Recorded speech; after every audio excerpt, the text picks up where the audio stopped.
Welcome to the January Green Room, our first one of the year. So I'm hoping that everyone's excited for this very first one of the year. We have a really full year ahead. So feel free to stay on speakerphone if you want to connect and talk and ask questions. We have a lot of stuff planned for today. Today is going to be, I think, really a focus on where we were last year with green rooms, moving forward in green rooms, but not so much about the act of green rooms, but what to do with all of this content. It's great stuff, and how you can use all of this to amplify your training. So I'm sure all of you have been thinking in January about New Year's resolutions, right? So my New Year's resolution is simplify to amplify. And what I mean by that is, how can I be doing more with the stuff that I already have instead of making more work for myself? So it's not about trying to add to what I'm doing. It's trying to use the things that I already have, use the tools that I already have to be as effective and as efficient as I can possibly be.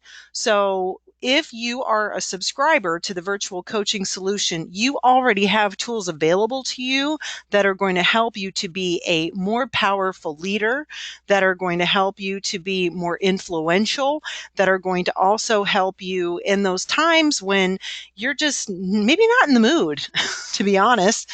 So I want to show you how, I want to show you the intention, and hopefully give you some ways to simplify, to amplify this year for you. If you don't know me by now, you've been living under a rock, but let me just remind you. So I am Erica Cayley, president of Guest Service Solutions. I am a trainer, speaker, guest experience expert. I've been around for a while. That's why we do these every month, so that you have an opportunity to ask questions, exchange ideas. We have a lot of people that participate in the green rooms every month, so that you have this community of people that you can bounce ideas off of. So I want to remind you that is another intention of these every month, so that you have this available to you. So my goal always is to make sure that you have these people available to you that can help answer questions for you quickly. You know that here at Guest Service Solutions, we focus on leadership development, sales force development, service standards development, mystery shopping inspections, culture standards, engagement, training, lots of different things. So lean on us, ask us some questions. Uh, just a few weeks ago, I came across a really interesting property that I wanted to talk with you about. It's not one that I visited yet. It's one that I saw on TripAdvisor, and it's called the Magic Castle Hotel. Raise your hand if you've heard of the Magic Castle Hotel. I'm not seeing many hands raising. So when you hear about a property called the Magic Castle Hotel, there are probably a few different images that come into your mind. Now, this particular property is in LA, so not too far away from Disney, just from Disneyland, by the way, and Hollywood Boulevard. And as you can see here, based on its rating, it is rated number 5 out of 357 hotels in LA. Must be pretty nice, right? So when you look at that, you're going, okay, well, I want to know what they're up to. I wanted to know what makes them number 5. They must be investing a ton of money into capital improvements every month, every year. They must be investing a ton of money into making sure that they're maintaining AAA standards and Forbes standards. And what are they doing? Marketing. It must be off the charts, the amount of money that they're spending on marketing. So also, when you think Magic Castle, you're thinking of a certain environment, right? It's got to be gorgeous. So let me show you Magic Castle Hotel. So this is what it actually looks like. I'm giving you a bit of an excerpt here. On the top left-hand corner, it looks like a motel. It is a yellow motel. So it has a pool in the center. and it's kind of a U shape where you drive by it, and the lobby, is sort of in the front facing the main drag. It's really loud, and they don't have a ton of rooms. Um, it's, the focal point is the pool. So, how does a property like this, which you've seen, roadside motel, you've seen hundreds of these in your life, I'm sure. How does a property like this get rated number 5 out of 357 hotels in Los Angeles, of all places? Answer is service. So this particular TripAdvisor review, it was a very telling one. This wasn't from very long ago either. It was a matter of days ago. This particular guest said, "Where do I even start with this hotel?" By the way, motel, right? With this hotel. "Let's start with the staff. They really go above and beyond for their guests. They're the most friendliest people I have ever met. Secondly, the free snacks, drinks, ice cream, popsicles, and breakfast. Hands down, the best thing you could ask for. Thirdly, the heated pool. We were there in mid-January and it was freezing outside, but that pool was amazing even at 10 p.m. at night. Fourth, the room is very spacious. I think the only complaint is that we could hear everything from the room upstairs. Their conversations and their footsteps felt like it was in our room. We definitely can't wait to come back. I don't like LA, but we'll definitely come back for this hotel." I don't understand. How is it that a property can get the number 5 out of 357 ratings with so many problems and being a motel? So their secret is that they are treating guests in a way that they didn't even know that they wanted to be treated yet at a motel. This particular property, if you continue to read their reviews, they spend a lot of time training their staff. They do a lot of work in making sure that their staff stay around for a long time. And they also make sure that they allow their staff to be authentic and genuine and friendly and focus on surprising guests, not in a canned, forced way. It's very much about culture at this place. So, what does that mean for all of us? Right? Because, oh, you should probably know what some more of these pictures are. Okay, so how do they do it? Right? So on the top right-hand corner, they have a popsicle hotline at the swimming pool. So if you're at the swimming pool, you can call a phone number.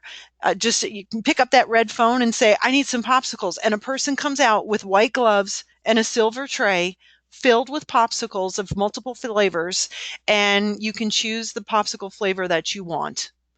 If they have complimentary laundry service at the bottom left-hand corner here, and it's always delivered to your room, wrapped in brown paper with a sprig of lavender and a smiley face. That's all they do. They have a magician at breakfast in the morning. So it's not a fancy breakfast, it's boxes of cereal and that kind of stuff, but there's a magician there for the kids. So it's that kind of stuff that they do beyond the complimentary snacks all day long, the nostalgic snacks and sodas and things like that, that really make this experience what it is for these guests. So they focus on creating raving fans and creating a team that only thinks about making these raving fans. So think about the things that you want to do at your property. Do you want to do a breakfast with the pros in your restaurant? Do you want to offer free laundry service? Do you want to offer, I don't know, complimentary all day Arnold Palmer's in the lobby? Do you want to, if somebody asks you for hot tea in the lobby, would you come out with a silver tray that had hot tea prepared for that guest with porcelain teacup, teapot, fresh lemon, honey? Would you do that for a guest? And if not, how do you create a culture that makes that happen? It it isn't easy, you know that. But that's going to be where this year we have to really be focusing as a industry. Why? Because that's what guests are looking for. These were some of the trends that I picked up at a recent conference. It's culture, culture, culture, culture, culture, culture, culture in the upscale luxury sector. Guests want to know, what are you, and how is coming to your resort, being at your property, experiencing you, how is it going to transform me? How is it's who I want to be. Being with you is who I want to be. You're going to see more solo travelers this year. Wellness is going to be more integrated into destinations this year. So it's very much about the transformative experience and getting more involved with that. So thinking about the emotional brand standards this year, more so than probably we ever have. So these will be very big issues for our industry this year. If you want to compete with the Marriotts and the Kimptons and the Starwoods, this is where you have to be. High tech and high touch have to blend well. That still means, though, that guests want to be leaving the connectivity behind. So the new luxury for our guest is privacy. And we heard that a lot at this conference. You're going to see more and more media-free weddings where the bride and groom will be sending invitations out that will say no social media, please. We'll be seeing more and more of an uptick in call volume to call centers because guests want to have that personalized, what do you think I should do for me, kind of experience. So we'll be coming back to that, but in a very different way, a more high touch way. And we're also going to see more personalized, proactive personalization with technology, where we're now going to see smart rooms where a guest walks into a room and the lights light up, and I can Alexify my room and say, Alexa, I want the temperature to be 68 degrees in my room, and there it is. I no longer have to fumble through how to make that happen. Bleisure is going to be more of a thing. You might have heard bleisure already. So we're going to see more families coming on business. And if your resort or your destination isn't ready for that, it's going to become an issue. So you need to be selling to that type of a guest. And when you're qualifying that piece of business, trying to know enough about them so that you can cater to both sides of the experience, the business side as well as the leisure side of that experience. Wow is expected. So Colin Cowie, the lifestyle guru, was at our conference and he told us that hospitainment is the new thing. So it's hospitality is entertainment. So it's very much about setting the scene and what are the smells and the sights and the sounds and the staging. And so we'll have to be thinking a lot more like that. So if these aren't trends that you're thinking about, they are trends that we're going to have to start thinking about. And they're trends that are going to define how we train our staff, and thinking of it more like it is a show and less like it's just service. So it's more of a proactive attention to detail instead of a reactive attention to detail. So when we think about that, cheaping out on training becomes even more expensive for us than ever. So we know that the total loss of a business from ineffective training is about $13.5 million annually per 1,000 employees. That gets more and more expensive. You can calculate it.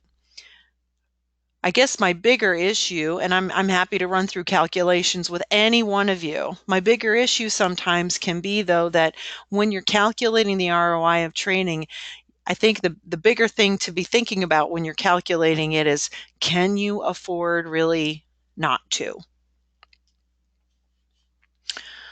Hospitality industry has increased steadily. It's going to continue happening. We're going to see more and more people attracted to it, but we're also going to see more and more people that don't have the qualifications that we need attracted to it. We're also going to see more people who don't see training in education or skills as being essential. So that means that we have to be more clever about how we're training, how we're blending training, how we're engaging, and how we're using it as a attraction tool as well as a retention tool. So what we see now every 6 months. Organizations that have more than 1,000 employees only train about 12 minutes every 6 months. Organizations that have 100 to 500 employees only train 6 minutes every 6 months. So clearly, employees are begging for more training, and we have to be there. Other things that we know is that 1 in 3 people leave their organization within the first year. And a lot of that really has to do with how poorly they're invested in. So if we can invest in onboarding early on and keep them there, we have a much higher likelihood of keeping them, especially when we know that 71% of hourly workers are going to leave within the first year of their employment. We also know that the average cost of turnover at a front desk is 30% of their salary. So if you know that whatever their salary is, just do your own math, but that average dollar figure is going to vary depending on where you are and what market you're in. Coworkers lose 20% of their own productivity for up to 16 days when only one colleague leaves the front desk. So these are front desk terms, but you could probably translate a lot of this into your own environments. Additionally, based on a Council of Hotel and Restaurant Trainers study from 2016, we know that turnover decreases from 101% to 86% when they're provided 10 or more hours of ongoing training annually. So if you spend that much time on an annual basis, you're going to see that much of an improvement. Now, if you look at what kind of training that needs to be, then that can be a different story. Here's what we know to be true. Sadly, most organizations spend the majority of their time on job skills, which is important. But then take a look at number 2. Only 20% of customer service training is total training content. Culinary skills, 9%, 5% food safety and sanitation, 4% workplace safety. Is any of that culture? So what I'm seeing really is that basically 20%, perhaps a small percentage of basic job skills really have anything to do with culture. So what that means is we're really underserving our labor base here. When we're looking at the trends to watch and we're then kind of starting to connect the dots here, we're really not training them well enough. So if we could start focusing more on that, then we're going to start seeing the kind of results that we really want to look for. Companies that offer comprehensive training, they just do better. They just do straight up. So I bring this up because the bottom line is we know that we end up profiting when we're able to invest a little bit more in it. It gets expensive though. We know that. So the virtual coaching solution is a great complement to what you're already doing. If you have the virtual coaching solution and if you're a partner of Guest Service Solutions, you already are head and shoulders above so many other organizations in the hospitality industry. So now how do you take it from where you are to just a little bit above? Well, this is one tool that you have. So I want to explain to you some ways that other people use these and why. Because there's a curve of forgetting that occurs. We see that within the 30 to 60 days following on-site training, there's a loss of retention. So as soon as a together workshop occurs, 90% is retained immediately, but after one day, 50% of that starts to get lost. After 48 hours, 25% of that is remembered.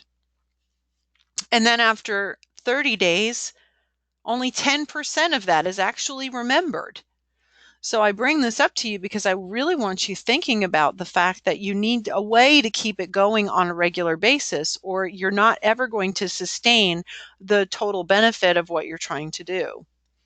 And we're human. You know that? We forget that sometimes. So if you want to deliver on emotional drivers like warmth, excitement, and pleasure, you have to realize that that comes from humans. So the virtual coaching solution, as you know it, is really two things. And I'm challenging you to simplify to amplify this year and get religious about how you are using these. Have your staff attend these webinars on a monthly basis. We've changed it to the last Thursday of every month instead of the third Thursday of every month, although today's a Friday, simply because I got stuck in an airport yesterday. So you know that the green rooms will be the third Thursday of every month. Um, you know that this is the new schedule for this year's webinars, and I'm going to be sending out an email to all of you that has all of this in a full schedule for you. If you want me to send you calendar invitations so that you could just populate your calendars and have these available to you, I would be delighted to do that. So please just let me know. The follow-up email to this green room is going to contain all of these for you. But you can see that a lot of these contain some really great stuff for your line level staff as well as for your managers and supervisors. Invite them to attend on a regular basis, your managers and supervisors. Now, the other element, as you know, are your fix videos. So your fix videos are those tiny little training bites that get emailed to you every single week. And they're in your inbox and you just push play and there they are. So I wanted to give you a suggestion as to how you might be willing or interested or possibly a way that you could create some mini refreshers from these. At this point, you have 52 of these available to you. And these are all available to you on our YouTube channel. So if you subscribe to our Guest Service Solutions YouTube channel, you can have access to every single one of these all the time. So then how could you curate, for example, a mini refresher from all of these? So I came up with two topics. One is, how do I improve guest service for someone who's let's say a concierge at a 4-star resort? So what I might do is I might pull the green room from last August, the recording of the green room, because as you know, they're all recorded.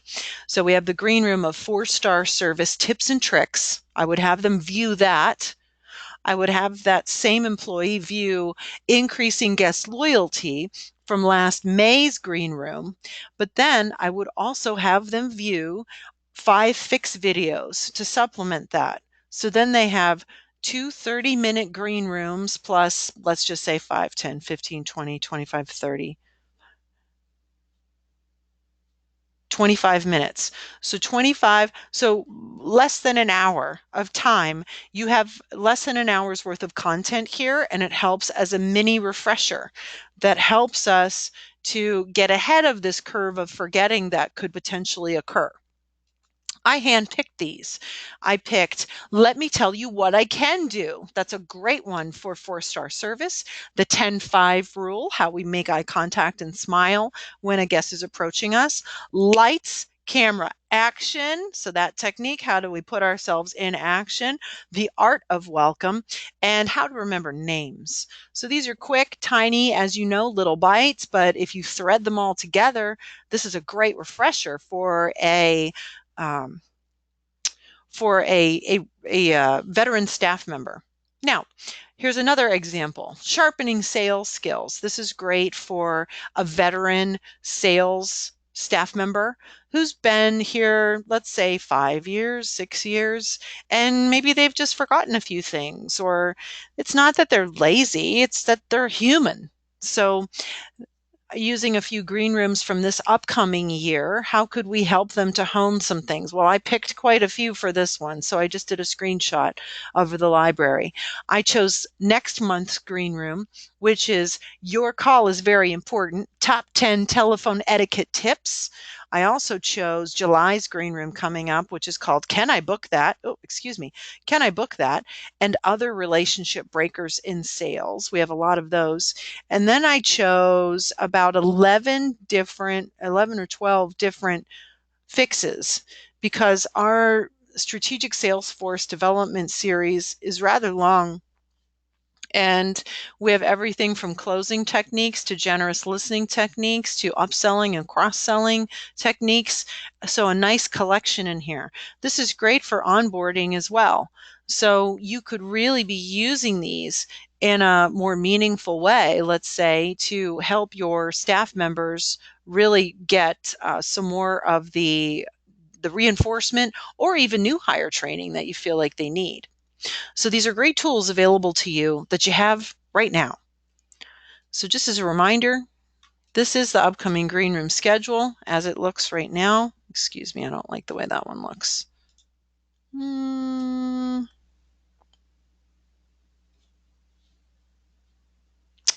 Go ahead and use that one. So I am happy to take some questions. We have about 5 minutes left. I want to know, how are you using green rooms right now? What are you doing?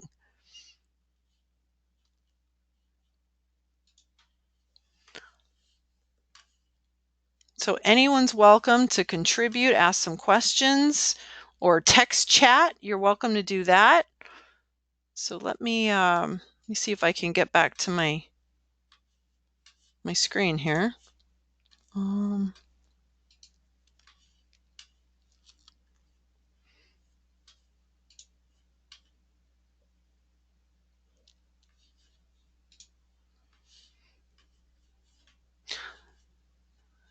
So is anyone using these green rooms in a different way that I'm not aware of? I know that I also have some partners that I'm working with that use these in pre-shift meetings. So they're sharing these on a screen because they have that type of a environment where they do have a video screen where they can share them. So if this is something that you find valuable, please, I welcome you to use it in that way as well.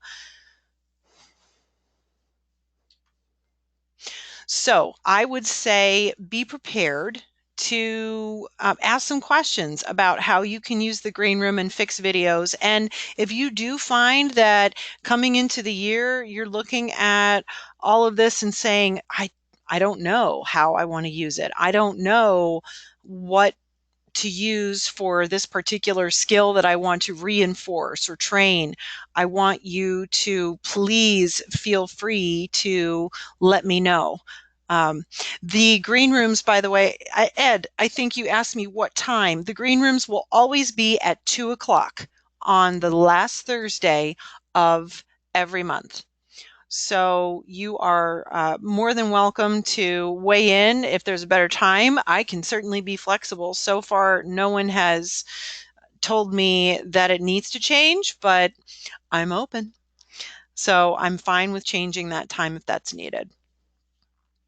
Okay, so with that being said, I want to say thanks to all of you. I hope that this gives you some ways that you can think of to simplify to amplify for the new year.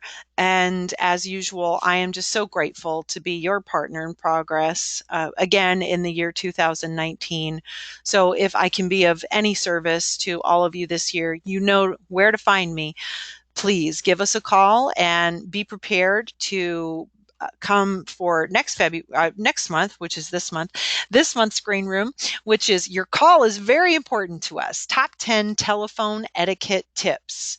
And if you haven't already, please be our friend on Facebook, LinkedIn, Twitter. We have definitely some good stuff coming out on those platforms as well, and we're planning to do some more in those arenas as well this year. So thanks everybody for participating today. We appreciate it, and we'll send the recording out shortly. Have a great day.